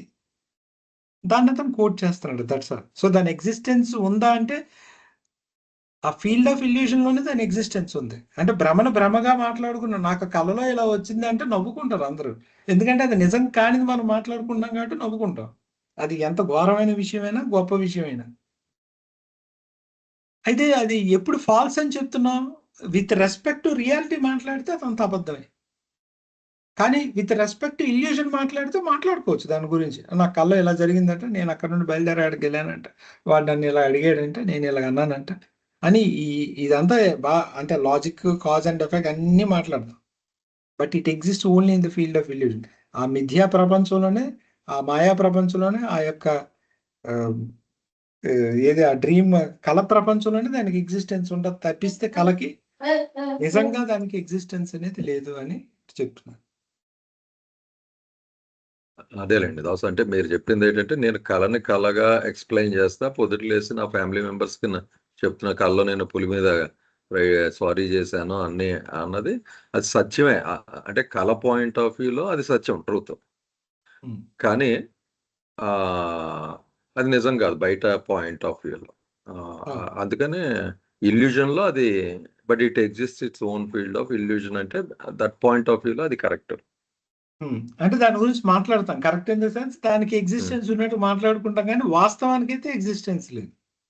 మీరు అన్నట్టు అసలు రియాలిటీ అనే స్కేల్ పక్కన పెడితే అది నథింగ్, అదేం లేదు అసలు, అదేం లేదు. ఓకే, మిగిలిన వాళ్ళకి ఏమన్నా ఉన్నాయండి ప్రశ్నలు దీని మీద, ఈ డిస్కషన్ మీద? ఇది మీరు ఎలాగో చెప్పారు, nothing never does and never include, అంతే కదా. కళలో ఉన్నవాడు ఎలాగో కలగంటున్నావు కంట్రోల్ చేయలేడు, దట్ ఈస్ డిఫరెంట్. నథింగ్ ఎప్పుడు ఎవ్రీథింగే పై హ్యాండ్ ఉంటుంది, ఎవ్రీథింగ్ హోల్డ్స్ నథింగ్. కళ ఎవరికి వచ్చింది, కలగంటున్నవాడు అంటే ఆ వ్యక్తికి వచ్చింది. ఆ వ్యక్తిలో ఆ కళ రాకముందు కూడా అతను ఉన్నాడు, అంతే కదండి. ఆ టైంలో నథింగ్ ఎక్కడుంది? అయితే కళ రాకముందు కళను నథింగ్ అనుకుంటే అది ఎక్కడుందంటే లేటెంట్ గా ఉంది అతనిలో. మన కళ ఎక్కడి నుండి వచ్చింది? మనలో ఉంటే బయటకు వచ్చింది మనం పడుకునే సమయంలో. అంతకుముందు ఎక్కడుంది మన కళ? మనలోనే లేటెంట్ గా ఉన్న కళ. కలగంటున్న సమయంలో అంటే మనం డ్రీమ్ స్టేట్ లోకి వెళ్ళిన సమయంలో, నిద్రపోతున్న సమయంలో మేనిఫెస్ట్ అయింది కళగా, అది కళ వచ్చింది, అలాగే కొంతకాలం ఉంది, తర్వాత మళ్ళీ అది సమాప్తి అయిపోయింది, క్లోజ్ అయిపోయింది.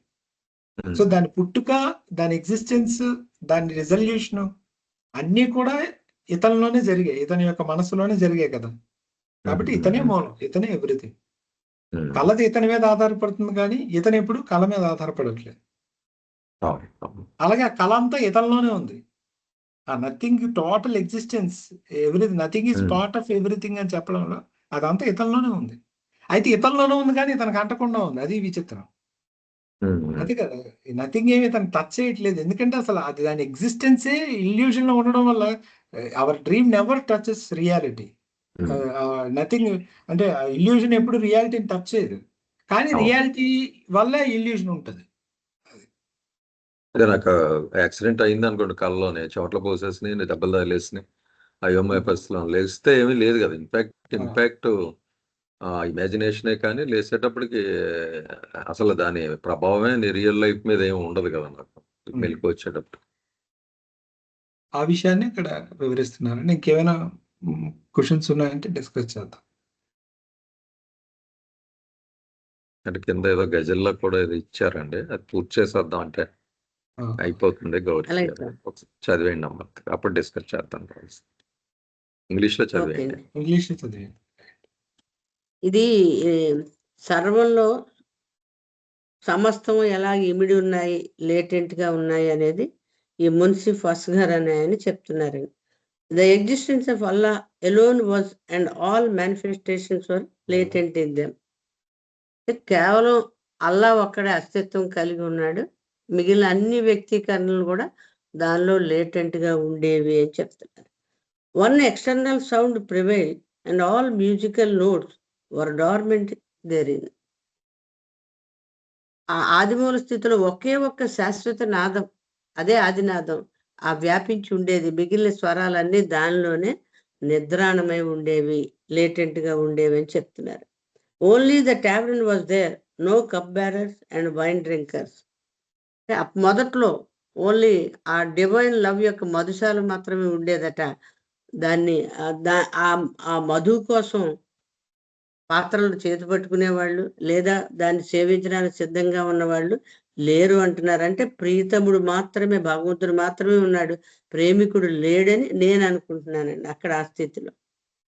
The gross universe was out of the question, even the angelic world was not in existence. అసలు ఈ గ్రాస్ వరల్డ్ అస్తిత్వానికి అసలు ఆస్కారమే లేదట ఆ స్టేట్ లో. ఆఖరికి ఈ దేవదూతల ప్రపంచం సైతం ఉనికి కలిగి లేదు అని అంటున్నారు ఆదిమూల స్థితిలో. When with the divine command be, life smilingly sprang up. ఇక్కడ భగవంతుని యొక్క సంకల్పం మాత్రంగా అగుగాక అనేది రాగానే లైఫ్ స్టార్ట్ అయింది హ్యాపీగా అని చెప్తున్నారు. హ్యాపీ అంటే ఆహ్లాదకరంగా మొత్తం ఆవిర్భవించింది సృష్టి అని చెప్తున్నారు. లాస్ట్ సెంటెన్స్ కొంచెం డిస్కస్ చేస్తే బాగుంటుందండి. జయబాబు సార్. జయబాబు.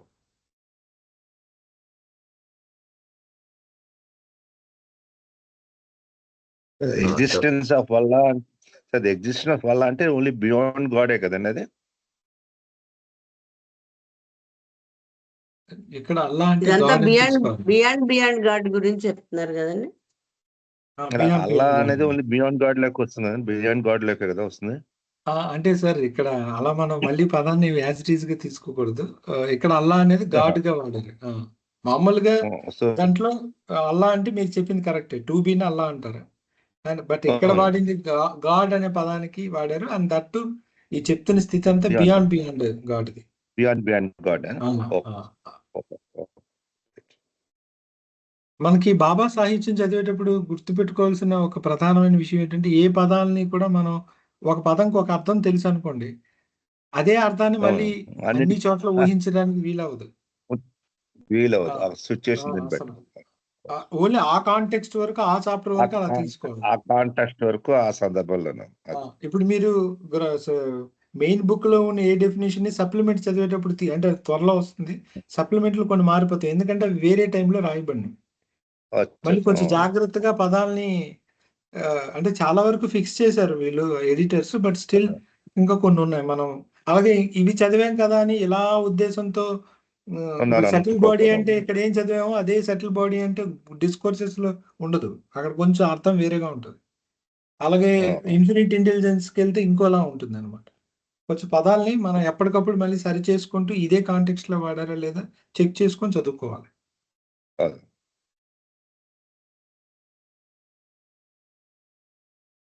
అదే ఈ కమాండ్ బి అన్నది అదే లాస్ట్ స్టేట్మెంట్ అన్నారు కదా గౌరీ గారు డిస్కస్ చేయాలి. అంటే ఆ, అర్జ్ ఏదైతే వచ్చిందో బి అన్నది దానికి ఈక్వలెంట్ అంతే, అలాగేనా? అంతేనా? డివైన్ అంతే కమాండ్ బి. అంతే సార్. ఇదంతా ఓ. చెప్తుంది బియాండ్ స్టేట్ లో భగవంతుడు ఉన్నాడు. ఆ టైంలో ఏ మేనిఫెస్టేషన్ లేదు. అంటే ఇది ప్రేమ భాషలో చెప్పారు అతను. ఎందుకంటే మున్సి ఫస్ట్ గారు బహుశా పోయిట్ అయినట్టుకుంది. అతను ప్రేమ భాష వాడి చెప్పడం జరిగింది. సో అప్పటికి ఏ ప్రకటీకరణ లేదు, ఎందుకంటే ఏమీ లేదు. కేవలం భగవంతుడు మాత్రమే ఉన్నాడు అని చెప్పుకున్నాం కదా. అన్నీ కూడా లేటెంట్ గానే ఉన్నాయి, అటువంటి స్థితి అది. దాన్ని ఆ, ఇదే ఎటర్నల్ సౌండ్ ప్రివైల్డ్ అంటే అదే మళ్ళీ దాన్ని సంగీతంతో చెప్తూ కేవలం ఆమ్, సంగీత అంటే ఆ సౌండ్ మాత్రమే, భగవంతుడు మాత్రమే ఉన్నాడు, గాడ్ ఈజ్ అని చెప్పుకున్నాం కదా. మిగిలిన మ్యూజికల్ నోట్స్ అంటే అన్ని స్వరాలు కూడా డార్మెంట్ గా ఉన్నాయి. అంటే స్వరాలు అంటే ఆయన సంగీతం వాయిస్తే పుట్టుకొచ్చినవన్నీ కూడా స్వరాలన్నీ ప్రధానమైన శబ్దం మీద ఆధారపడి ఉంటుంది కదా. ఆ శబ్దం మాత్రమే ఉంది, మిగిలినటువంటి స్వరాలు ఏవి ఇంకా మేనిఫెస్ట్ అవ్వలేదు. అంటే మన సృష్టి అంతా మేనిఫెస్ట్ అవ్వలేదు, అంతా డార్మెంట్ గానే ఉంది. మళ్ళీ ఈ టావర్న్, ఈ మధుశాల, మధు, తర్వాత మధువుని గ్రోలేవారు, ఈ భాషలోకి వస్తే అక్కడ కేవలం షాప్ ఒకటే ఉంది. అందించే వాళ్ళు కానీ అందుకునే వాళ్ళు కానీ ఎవరూ లేరు, ఎందుకంటే ఇంకా క్రియేషన్ ఎగ్జిస్టెన్స్ లోకి రాలేదు కాబట్టి. ప్రేమ ఆట ఆడాలి అంటే లవర్ ఉండాలి, బిలవెడ్ ఉండాలి, లవ్ ఉండాలి, ఈ మూడు ఉండాలి కదా. అవి ఇంకా ఆ స్థాయికి రాలేదు. అటువంటి స్థితిలో భగవంతుడు మాత్రమే ఉన్న స్థితి ఇది. అలాగే ఈ fourth line, the gross universe was out of question, even the angelic world was not in existence. అసలు మనుషుల గురించి మాట్లాడుతున్నాం ఏంటి, అసలు ఏంజలిక్ వరల్డే లేదు. అంటే గ్రాస్ సెటిల్మెంటల్ వరల్డ్సే ఇంకా ఫామ్ అవ్వలేదు, ఇంకా గ్రాస్ వరల్డ్ గురించి ప్రశ్నే అంటే దాన్ని ఇంకా మాట్లాడడం ఏంటి? ఎందుకంటే ఇదంతా సీక్వెన్స్ కదా. ముందు మెంటల్ వస్తుంది, మెంటల్ వచ్చాక సెటిల్ వస్తుంది, సెటిల్ వచ్చాక గ్రాస్ వస్తుంది. సో నువ్వు ఇంకా గ్రాస్ గురించి మాట్లాడతావేంటి, ఇంకా ఏంజలిక్ వరల్డ్స్ ఫామ్ అవ్వలేదు, అంటే సెటిల్ అండ్ మెంటల్ వరల్డ్సే ఇంకా ఏర్పడలేదు అని చెప్తే లాస్ట్ దానికి వస్తే, when with the divine command be life smilingly sprang up అంటే అగుగాక అని అనగానే ఇంకా సృష్టి ముందుకు వచ్చిందంటే ఆ విమ్ము ఏదైతే వచ్చిందో ఆ విమ్ముని ఇక్కడ బితో చెప్తున్నాడని అనుకున్నాము. నా ఇంటర్ప్రిటేషన్ అలాగే ఉంది, ఎందుకంటే అదైతేనే ఫిట్ అవుతుంది. సో ఇలా సృష్టించాలి అంటే సృష్టించాలని అనుకోలేదు, తను ఎవరో తాను తెలుసుకోవాలని అనుకోవడం తనకు కాన్సిక్వెంట్ యాక్షనే సృష్టి. సో ఇంకా నేను ఎవరైనా అనుకోగానే ఆ ఫస్ట్ వర్డ్, గాడ్లో వచ్చిన ఫస్ట్ వర్డ్ విము, అది వచ్చిన మరుక్షణం that leads to this creation. అయితే ఈ క్రియేషన్ అనేది ఏది ఏడుస్తూ వచ్చింది కాదు, ఆనందంగా వచ్చింది. బాబా కూడా చాలా సందర్భాల్లో చెప్పారు, క్రియేషన్ అనేది నేను ప్రేమతో సృష్టించాను అని. It came out of love అని. ఇది సస్టైన్ అవుతుంది లవ్ వల్లే. ఈ సృష్టిలో మీరు అందరూ నన్ను చేరుకోవాలన్నా కూడా అది కేవలం ప్రేమ వల్లే సాధ్యం. కాబట్టి అసలు ఎంటైర్ థింగ్కి ఏది మాట్లాడినా అది ప్రేమే మూలం అన్నింటికి. సృష్టి రాకకి ప్రేమే కారణం, ఆ సృష్టిలో మీ యొక్క మూమెంట్కి కారణం ప్రేమే. అంటే జగత్తు నడుస్తుందంటే అది ప్రేమ వల్లే నడుస్తుంది. మళ్ళీ అందులో మీరు మీ గమ్యానికి చేరుకోవాలంటే ప్రేమ వల్లే చేరుకోగలరు. నేను ఈ సృష్టి మీద అవతారుడిగా అవతరించాలన్నా అది ప్రేమ వల్లే, నాకు మీ మీద ఉండే ప్రేమ వల్లే సాధ్యం. కాబట్టి ఉన్నదే ప్రేమ, ప్రేమ తప్పిస్తే మరొకటి లేదని అనేక సందర్భాల్లో బాబా చెప్పారు. దాన్ని సపోర్ట్ చేస్తూ ఈ మాట ఇక్కడ మనకు కనిపిస్తుంది. విత్తనాలు జల్లి నీళ్లు జల్లితే మన్నాడు ఆ మొలకలు చూస్తే ఎంత ఆనందం కలుగుద్దో మనకి, ఆయనకి అంతే అనమాట. అది అంత ఆనందం. అయితే ఒక్క అంటే చిన్న డౌట్, ఇదంతా కూడా హెడేక్ థింగ్ గా చూడకండి, it's all game of love అని. అంటే రెసిస్టెన్స్ ఇవ్వదగ్గది కాదు, it's free flow actually this whole life. అంటే ఇంకోటి అండి, ఆది ప్రణవనాదం అని ఏదైతే మనం అంటారు, ఇక్కడ కూడా సౌండ్ అని వాడారు కదా, ఎటర్నల్ సౌండ్ అని. అది జస్ట్ ఎనర్జీ పాయింట్ ఆఫ్ వ్యూలో అది చెప్పడానికి అది దానికి అనుగుణంగా అలా వాడతారంటారా?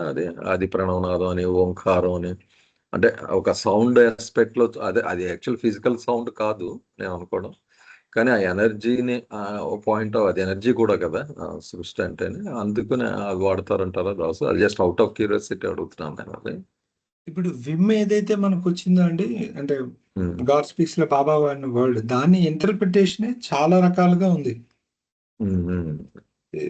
దాన్ని ఎలా చెప్పారంటే ఆ మొదట్లో భగవంతుల్లో మొట్టమొదటి ఈ ప్రణవ నాదం పుట్టింది అని ఉంటుంది. ఈ వర్డ్ ఉంది, గాడ్ స్పీక్స్ లో ఉంటుంది. నాద్ అని బాబా వాడారు. అది అవును, ఒక చోట వాడారు అదే. అవును.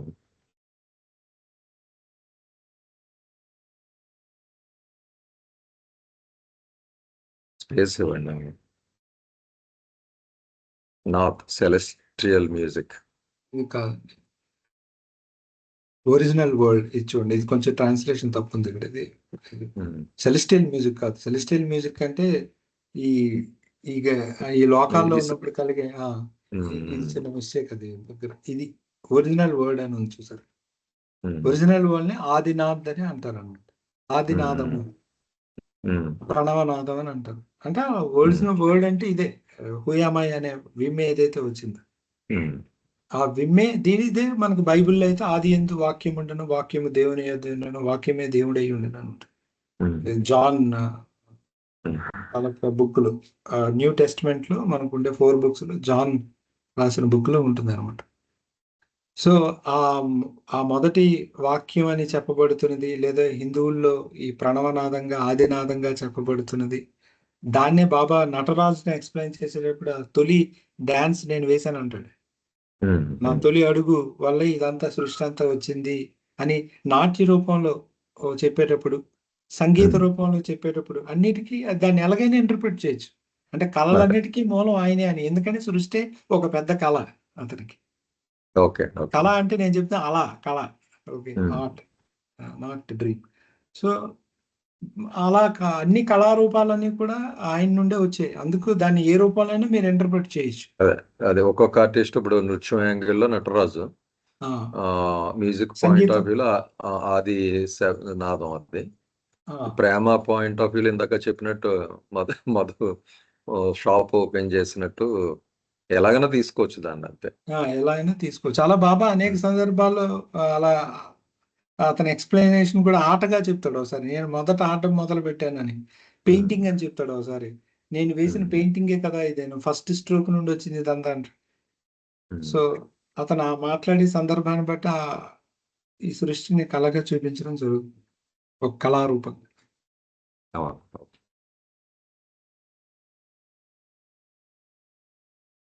సార్ ఇప్పుడు చెప్పారు కదా కళ అనేసి. అదే ఇప్పుడు నథింగ్ అండ్ ఎవ్రీథింగ్ లోనే మీరు ఎగ్జాంపుల్ ఇచ్చారు కదా డ్రీమ్ గురించి. అలాగే ఈ బాబా ఈ సృష్టి గురించి ఇచ్చిన ఆ విధంగా ఎగ్జాంపుల్ ఇవ్వండి సార్ కొద్దిగా. మీ ప్రశ్న అర్థం కాలేదండి. ఇప్పుడు నథింగ్ అండ్ ఎవ్రీథింగ్ ఇందాక చెప్పారు కదండి, మీరు డ్రీమ్ గురించి చెప్పారు కదండి. అవునండి. ఇప్పుడు మీరు సృష్టి అంతా కళ అని చెప్పి బాబా చెప్పారు అంటున్నారు కదా. అంటే అదే ఈ సృష్టి గురించి ఆ డ్రీమ్ కళ ఏదైతే ఎగ్జాంపుల్ ఇచ్చారో ఈ సృష్టి గురించి ఎగ్జాంపుల్ ఇవ్వండి అంటున్నాను. అలాంటి ఎగ్జాంపుల్ ఏమన్నా చెప్పారా బాబా? చెప్పారు, చెప్పండి సార్ అంటున్నాను. అంటే సృష్టి డ్రీమ్ కదండి. ఇంకా నాకు అదే సార్, అదే అంటే నథింగ్ అండ్ ఎవ్రీథింగ్ అని చెప్పి మీరు ఒక డ్రీమ్ గురించి చెప్పారు కదండి ఎగ్జాంపుల్. అవును.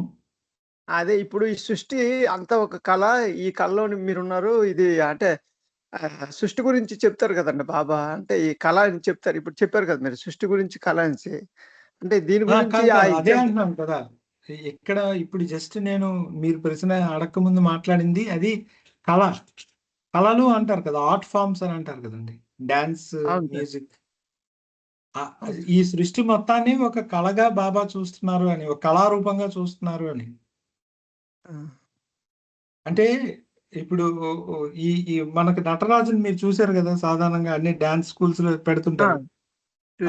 అతను ఏమి రిప్రజెంట్ చేస్తుంటే ఈ ఈ భగవంతుల్లోని సృష్టి పుట్టడం, అదంతా కూడా అనేక రూపాల్లో ఈ పంచభూతాలతో మేనిఫెస్ట్ అవ్వడం, దీన్ని రిప్రజెంట్ చేస్తుంది అదంతా కూడా. సో అలాగే సంగీతం కూడాను, సంగీతం వాళ్ళు చూసేటప్పుడు ఇదంతా కూడా. అందుకే అంటే ఈ భారతీయులు ఏ శాస్త్రం మొదలు పెట్టినా ముందు భగవంతుడి నుండి మొదలు పెడతారు. అది అక్కడ నుండి పుట్టింది అని చెప్పుకుంటూ అన్ని చదువుతారు. ఈవెన్ శిల్పం కూడాను, స్కల్ప్చర్ ఎవరైతే ఉన్నారో మీరు వాళ్ళని తీసుకున్నా కూడా ప్రతిదీ కూడా గాడ్ నుండి మొదలుపెట్టి అతను సృష్టికి మూలమే ఈ శాస్త్రానికి మూలం అంటూ ముందు ఆ ప్రేయర్ గట్టు చేసుకొని ఈ వాటి గురించి ఇంకా ఆ సబ్జెక్ట్ ని స్టడీ చేయడం జరుగుతుంది. అలాగే బాబా ప్రతిదీ కూడా అన్నింటికీ మూలం ఆ విమ్ అనే చెప్తుంటాడు అనమాట ప్రతిసారి. విమ్మే అన్నింటికీ మూలం. మీరు అసలు ప్రపంచంలో ఏం చేసుకున్నా ఏది చేసినా అన్నిటికీ మూలం. అంటే మూలం అంటే సెన్స్ విమ్ వల్లే ఇదంతా వచ్చింది రైటే. కానీ మీరు చేస్తున్న ఈ పనిని ఆ విమ్లో చూడగలుగుతారు. ఆ విమ్ రావడం, విమ్ నుండి సృష్టి రావడం అనేది మీరు చేస్తున్న ప్రత్యేకమైన కళారూపానికి కానీ ఎనీ సైన్స్కి కానీ దేనికైనా అప్లై చేసుకోవచ్చు అని బాబా వివిధ సందర్భాల్లో వివిధ వివరాలను ఇవ్వడం జరిగింది. ఒక క్రికెటర్తో మాట్లాడుతూ ఒక ఆటగా మాట్లాడేవాడు సృష్టిని. ఒక పెయింటర్తో మాట్లాడేటప్పుడు ఇదంతా నా పెయింటింగ్ చూసావా ఎలా ఉందో. ఒకసారి ఒక ఆర్టిస్ట్ వస్తాడు, బాబా నా పెయింటింగ్ ఎలా ఉందంటే, సరే నా పెయింటింగ్ ఎప్పుడైనా చూసావా అని అడిగారు. ఏది నువ్వెప్పుడు వేసావు బాబా అని అడిగితే ఆ విండోలో చూపిస్తున్నారు, చూడు నా పెయింటింగ్ ఎలా ఉందని. అంటే ఈ చెట్టులు ఆకాశం ఇది సృష్టి నా పెయింటింగే కదా. నేను వాటికి రంగులు దిద్దుతూ ఉంటాను. రంగులు అంటే ఇక్కడ సంస్కారాలు, దానివల్ల ఒక్కొక్కటి ఒక్కొక్కలా కనిపిస్తుందని ఇలా వివరించారు. అది నేను చెప్తుంది. అదే గోళికాయలు ఆడుతా తమ్ముడు పిల్లలతో నేను ఈ గోళాలతో ఇలా ఆడతాను ఆడుతున్నాను. ఇప్పుడు ఆ చిన్న ఆటను కూడా అతను కనెక్ట్ చేస్తూ ఉంటారు. ఎనీ గేమ్ ప్యాకార్డ్స్ తీసుకుంటే దాన్ని ఇంటర్ప్రిట్ చేశారు మన స్పిరిచువల్ జర్నీగా. అదేలేండి ఆయన అడిగింది ప్రశ్న అంటే ఇంకా డ్రీమ్ కింద సృష్టి డ్రీమ్ అనేది పెట్టుకుంటే అంటే ఇందాక దాస్ మీరు 2 రకాలుగా అన్నారు కదా. ఒకటి డ్రీమ్ స్టేట్ నాకు బాగా ఫిట్ అవుతుందని, రెండోది కూడా ఒకటి చెప్పారు కదా, అంటే నీడ కాన్సెప్ట్ షాడో అండి, షాడో అన్నది. కానీ ఇది డ్రీమ్ కింద తీసుకుంటే మనం ఎక్కువ ఎక్స్ప్లెనేషన్ కి అంటే షాడో అనుకూలంగా ఉంటుంది. ఎందుకు కొంచెం నేను తీసుకోవడానికి అంటే కొన్ని సందర్భాలు అంటే షాడో మనకు బయట ఉంటుంది కదా. ఇప్పుడు నేను నిల్చున్నాను అనుకోండి, నా షాడో అనేది నాకు బయట పడుతుంది, కానీ ఆ షాడో నాలోనే ఉంది అని చెప్పేటప్పుడు కామన్ మ్యాన్ అలా తీసుకుంటాడు, కష్టం అవుతుంది. అదే డ్రీమ్ అయితే మీలోనే ఎగ్జిస్ట్ అయ్యి ఉంటుంది. ఫర్ ఎగ్జాంపుల్ మీరు పడుకొని కలగంటున్నారు అనుకోండి, నేను వచ్చాను, వచ్చి మిమ్మల్ని నిద్ర లేపాను, ఏం చేస్తున్నారండి అంటే కలగంటున్నానంటే ఏది కనిపించట్లేదు అన్న కదా నేను, ఎందుకంటే that exist with in you.